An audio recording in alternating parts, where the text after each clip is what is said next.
Pernah nggak sih lu ngerasa stuck banget sama kehidupan lu? Kok gini-gini aja ya? Apalagi kalau nyokap lu atau bokap lu udah mulai ngebandingin lu sama anak-anak tetangga yang lebih sukses. Kesel banget rasanya. Tapi pernah nggak sih lu introspeksi? Apa bener lu tuh nggak berguna? Atau jangan-jangan emang ada yang salah sama diri lu?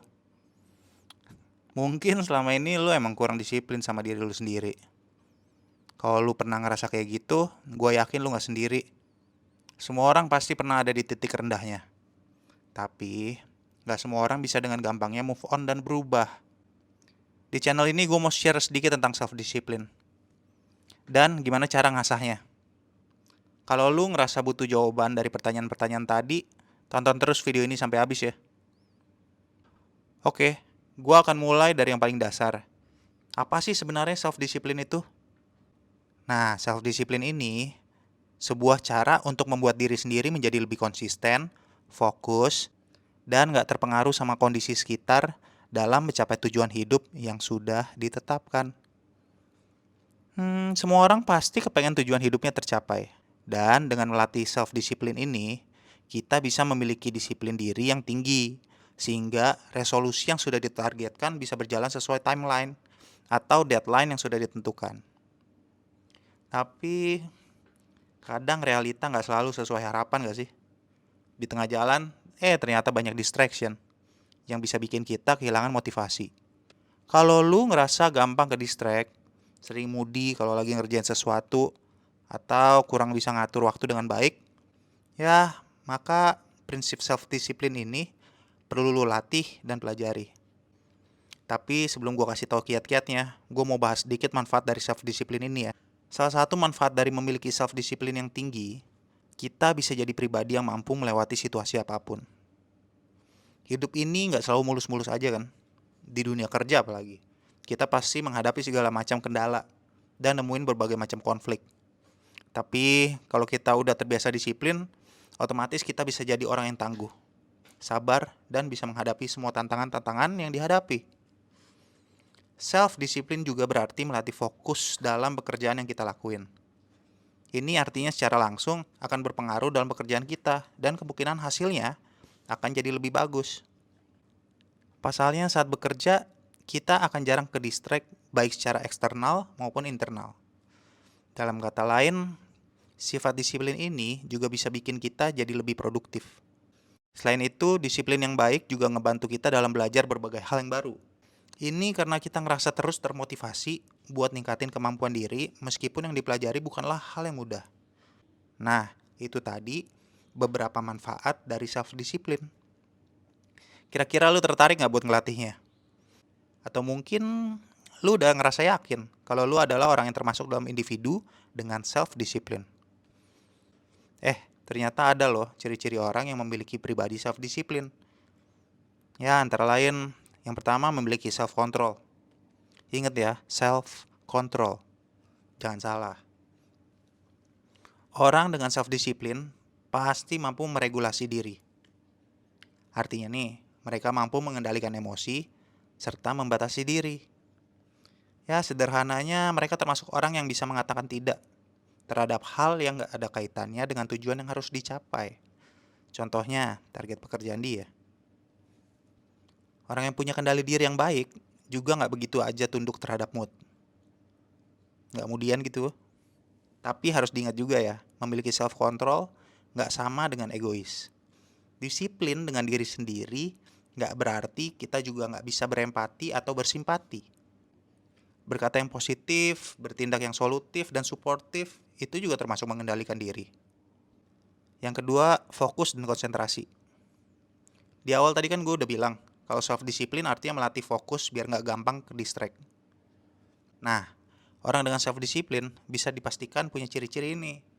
Mereka akan selalu berusaha fokus terhadap sasaran yang ingin dicapai. Bentuk fokusnya ditunjukkan dengan gimana caranya mereka berkonsentrasi supaya sasaran tadi bisa dicapai tepat waktu, on time. Nah, orang-orang dengan self-discipline yang tinggi nggak akan cepat puas dengan hasil sesuai standar. Mereka malah ingin terus mendorong diri agar bisa memberikan standar yang lebih. Orang yang fokus biasanya sih punya timeline sendiri ya buat mencapai tujuan mereka. Biasanya deadline yang mereka tentukan akan jatuh lebih awal dari deadline yang semestinya. Nggak heran kalau manajemen waktu jadi kemampuan yang pasti dimiliki oleh orang dengan fokus dan konsentrasi yang baik. Yang ketiga nih, bertanggung jawab. Tanggung jawab itu komitmen atas kepercayaan yang kita pegang. Mereka yang berdisiplin tinggi biasanya akan mencurahkan tenaga dan waktunya secara optimal. Mereka juga ngerasa memiliki sense of belonging, sehingga selalu merasa harus memberikan yang terbaik. Jadi punya rasa memiliki gitu loh. Semakin merasa bertanggung jawab, maka mereka akan semakin bekerja dengan penuh komitmen.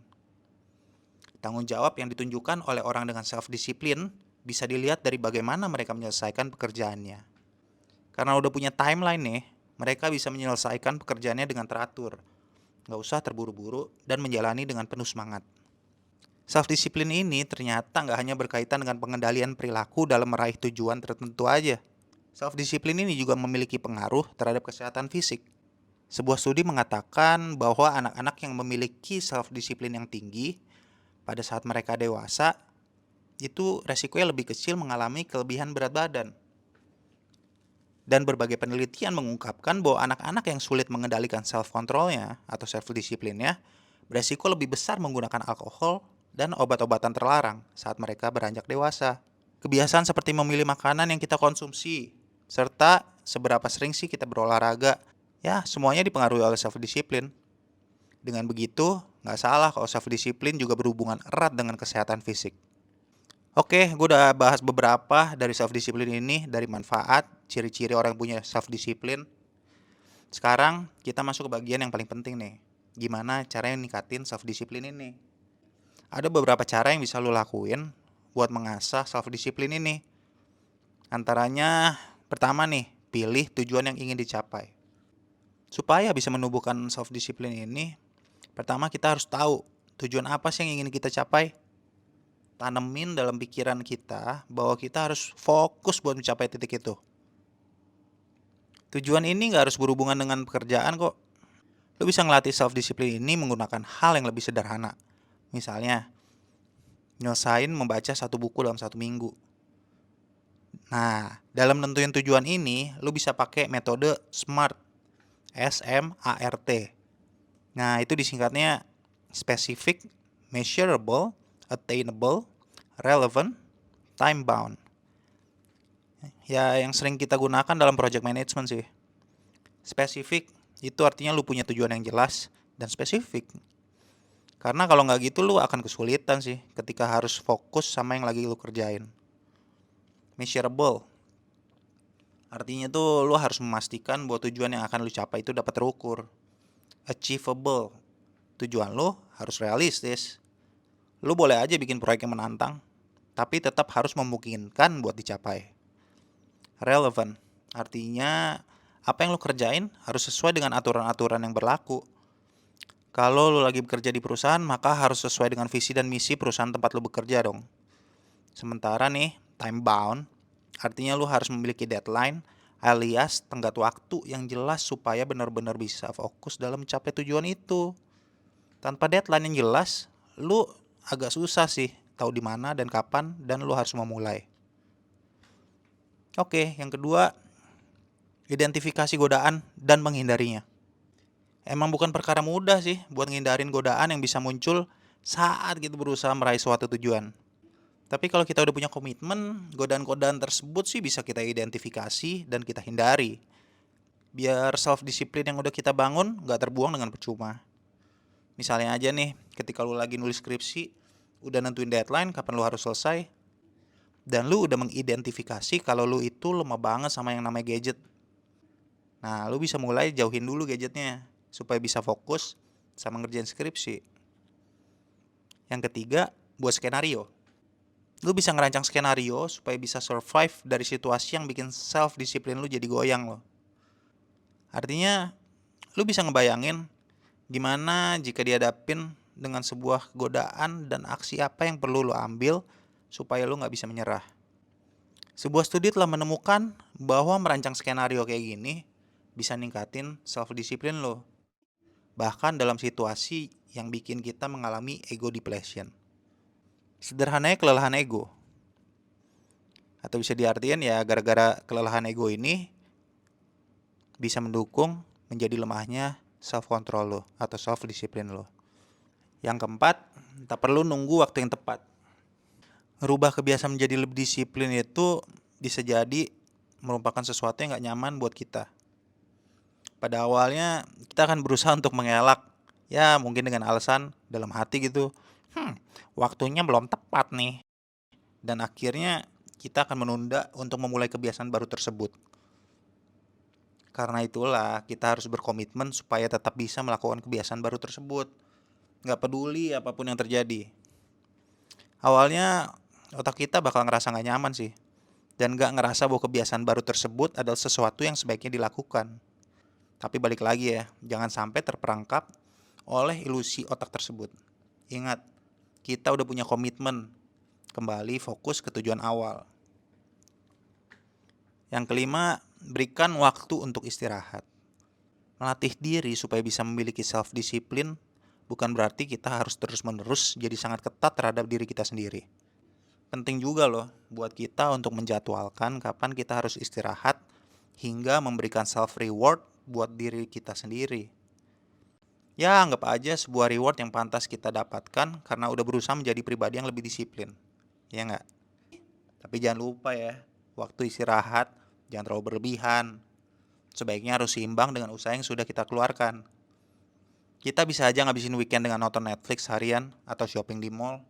Tapi di hari lain kita bisa bekerja secara optimal. Ingat, kita juga perlu memiliki kehidupan yang seimbang. Yang keenam, move forward. Membiasakan diri kita dengan kebiasaan baru emang perlu effort yang lebih. Kadang kita bisa dengan mudahnya ngejalanin, tapi ada kalanya juga kita juga ngerasa berat banget nih buat ngelakuinnya. Kegagalan yang kita temuin saat berusaha menjadi lebih disiplin jangan sampai menghalangi semangat kita. Malah jadiin hal tersebut sebagai sebuah evaluasi. Bisa aja nih rencana yang kita udah pikirin ternyata belum tepat.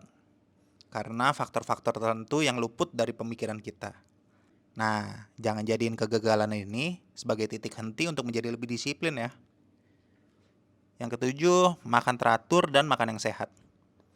Siapa bilang berlatih disiplin diri ini nggak ada hubungannya sama makanan yang kita konsumsi. Menjaga asupan makan juga termasuk hal yang bisa melatih self-discipline loh. Makanan yang nggak tepat dikonsumsi akan mempengaruhi tingkat konsentrasi kita. Yang artinya nih, bakalan berpengaruh terhadap konsentrasi kita. Sama halnya dengan makan. Makan pada jam-jam yang udah ditentuin. Mulai dari sarapan, makan siang, makan malam. Berarti supaya nggak makan di luar jam makan, sebenarnya melatih kita untuk tetap disiplin mulai dari hal yang paling esensial.